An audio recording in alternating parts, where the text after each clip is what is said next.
इस कहानी के शुरू होते ही हम एक साइंटिस्ट को देखते हैं जो कि एक पपेट बना रहा था। इन पपेट्स को बनाते हुए वो इनके अंदर कुछ मशीन्स फिट कर देता है, ऐसी मशीन्स जो रोबोट्स को बनाने के काम आती हैं। पपेट को कंप्लीट करने के बाद वो उसे एक मशीन से अटैच करके लटका देता है, जिसके बाद उसने इसी मशीन के साथ एक ऐसा गैजेट कनेक्ट करता है जिसके कुछ खास सिंबल्स में से एनर्जी निकलने पर ये पपेट जिंदा होकर नीचे गिर जाता है। पपेट अपने आप को चलता फिरता देखकर हैरान था। यहीं करीब वो उसी मरे हुए साइंटिस्ट को देखता है जिसने उसे बनाया था। वो इर्द गिर्द देखता है, यहाँ कोई नहीं था। वो आगे बढ़कर जब एक खिड़की खोलता है तो यहाँ से हमें दुनिया का तबाह हुआ मंजर दिखाई देता है। वो अब इस घर से बाहर निकलता है और इस जगह में घूमने लग जाता है और ऐसे उसे अपने ही जैसा एक पपेट यहाँ मिलता है। उसके पीछे नंबर 2 लिखा था, यानी उसका नाम नंबर 2 था और खुद इस पपेट का नाम नंबर 9 था। इस टाइम नंबर 9 कुछ भी बोल नहीं पा रहा और नंबर 2 के चेक करने पे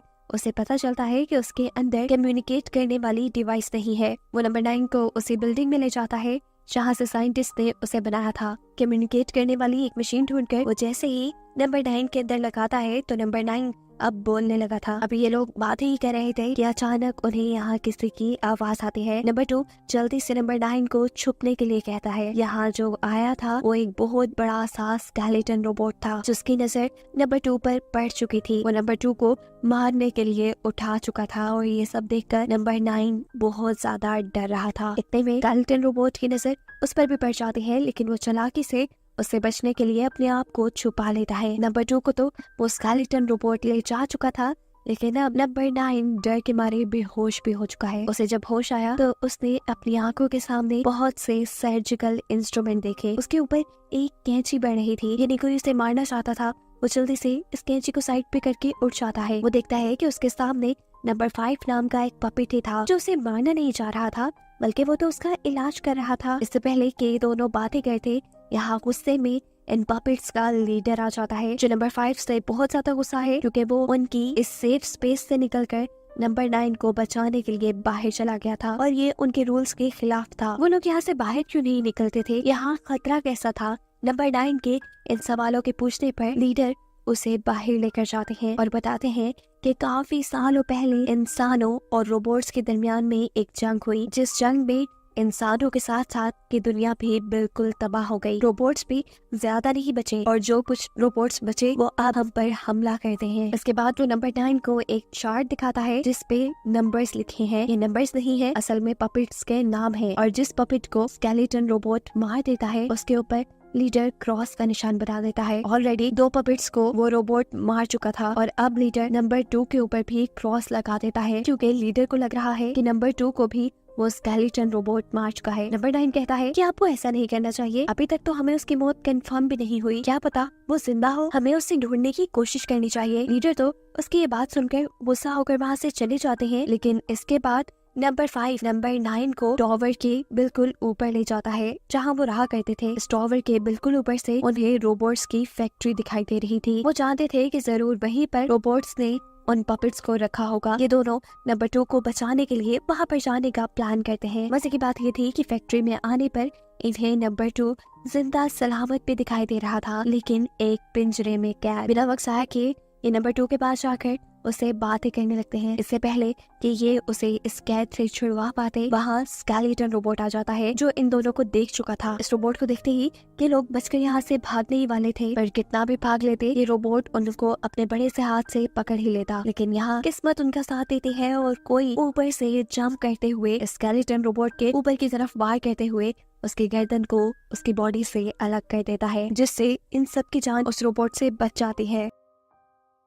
पता चला है कि इनकी जान बचाने वाला भी एक पपेट है जिसका नंबर 7 था। लीडर तो नंबर 7 को भी मरा हुआ मान चुके थे, लेकिन वो जिंदा था और उसे जिंदा देखकर ये सब के सब बहुत खुश होते हैं। यहाँ करीब ही नंबर 9 को एक गैजेट दिखाई देता है जिसे उठाकर वो सामने एक प्लग में लगा देता है। जैसे ही नंबर 2 की नजर उसके ऊपर पड़ती है वो उसे रोकने की कोशिश तो करता है, लेकिन अब बहुत देर हो चुकी थी क्योंकि अनजाने में नंबर 9 ने एक रोबोट को एक्टिवेट कर दिया था। एक मुसीबत से अभी उनकी जान छूटी ही थी कि उन्होंने दूसरी मुसीबत पाल ली। ये मशीन एक्टिव होते ही नंबर 2 की सोल को अपने अंदर एब्सॉर्ब करना शुरू कर देते हैं। उसके सोल को अपने अंदर एब्सॉर्ब करने के बाद ये रोबोट पूरी तरह से एक्टिवेट हो चुका था। नंबर 9 ये सब देखकर बहुत ज्यादा दुखी था, क्योंकि उसकी वजह से उसके साथी की जान चली गई। ये रोबोट अब इन पपेट्स के ऊपर ही हमला करने वाला था, इसलिए ये तीनों अपनी जान बचाकर वहां से भागते हैं। लेकिन भागते भागते वहां स्लिप होने पर नंबर 7 कहीं गिर जाता है और ऐसे रोबोट का ध्यान उस तक चला गया था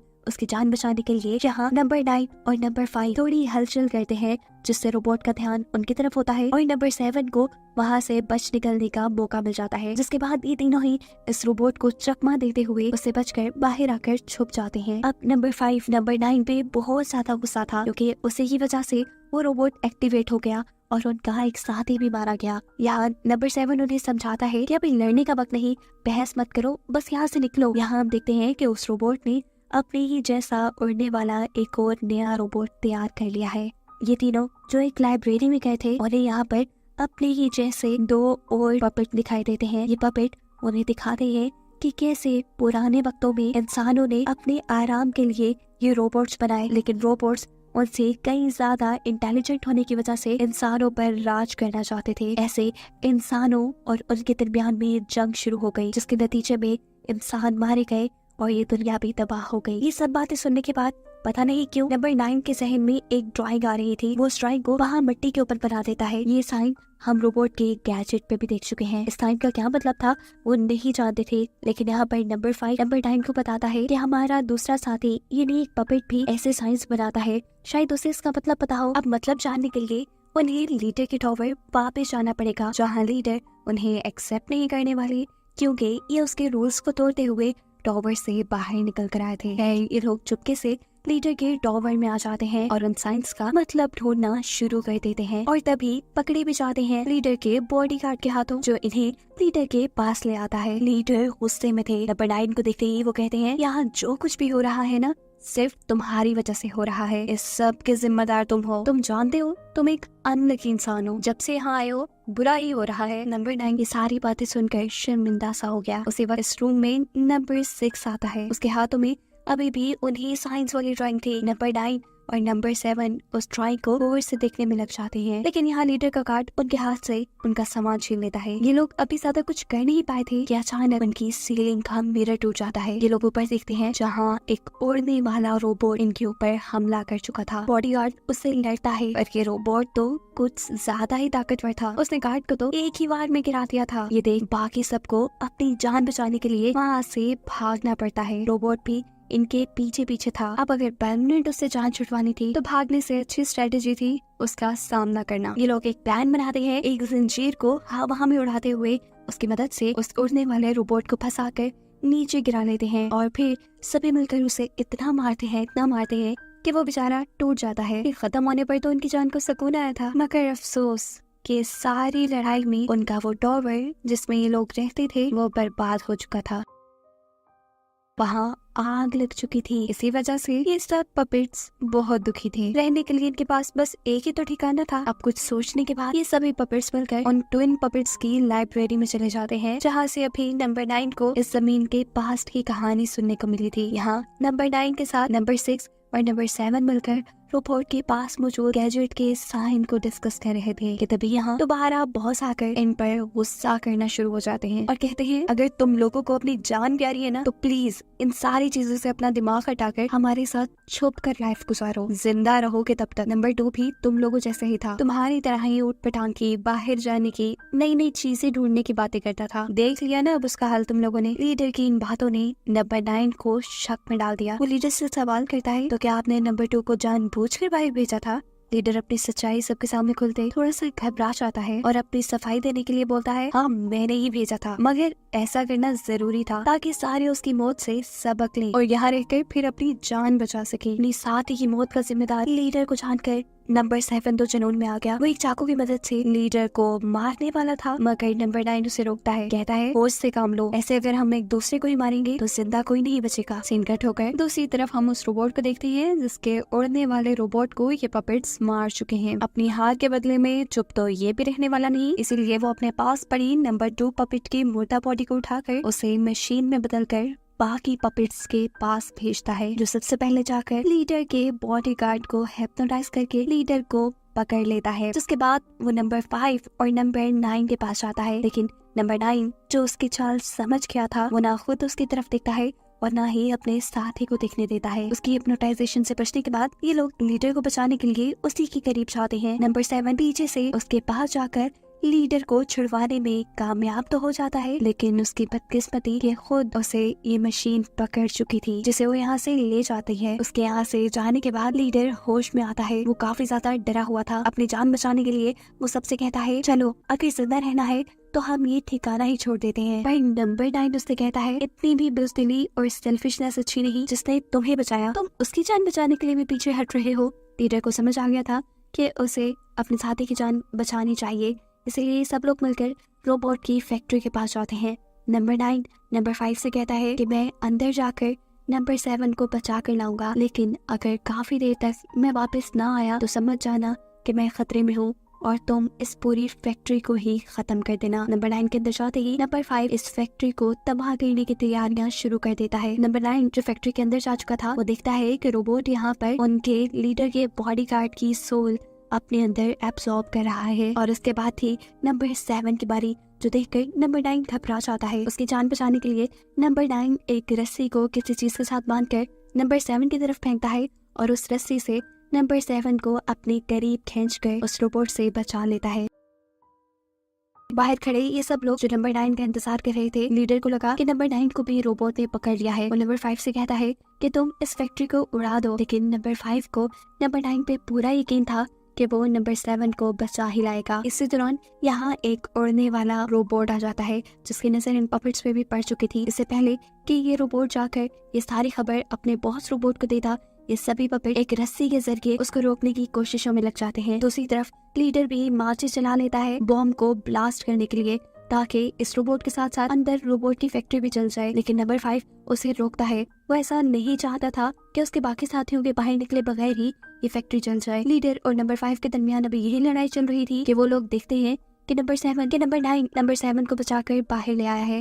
ये देखते ही नंबर 5 खुद लीडर के हाथ से तीली लेकर अपना बम जला देता है, जिसने चंद ही सेकंड में रोबोट की पूरी फैक्ट्री को जला के राख कर दिया था। पर अफसोस कि उस ब्लास्ट से रोबोट का कुछ भी नहीं हुआ। रोबोट अब तेजी से चलता हुआ उन्हीं की तरफ आ रहा था। असल में उसके अंदर कोई खराबी आ गई थी और अपने आप को ठीक करने के लिए उसे अब एक पपेट की सोल चाहिए थी, जिसको हासिल करने के लिए ही वो तेजी से इनकी तरफ बढ़ रहा था। सभी पपेट्स के सामने वो नंबर 5 को उठाकर उसकी सोल एब्सॉर्ब कर लेता है और ये देखकर सब डर जाते हैं। ये लोग भागते हुए एक टूटे हुए ब्रिज के ऊपर चढ़ जाते हैं, जिनके पीछे रोबोट भी था, लेकिन वो इस टूटे हुए ब्रिज में फंस जाता है। पपेट सारे आगे निकल जाते हैं, पर बदकिस्मती से यहाँ रोबोट के हाथ नंबर 6 लग जाता है, जिसकी सोल भी अब वो एब्सॉर्ब कर चुका था। भागते भागते नंबर 9 आ चुका था उसी फैक्ट्री के अंदर जहाँ पर साइंटिस्ट ने उसे बनाया था। यहाँ नंबर 9 को बहुत से पेजेस के साथ एक बॉक्स मिलता है, जिसे खोलने पर उसके अंदर से साइंटिस्ट का होलोग्राम निकला, जिस होलोग्राम में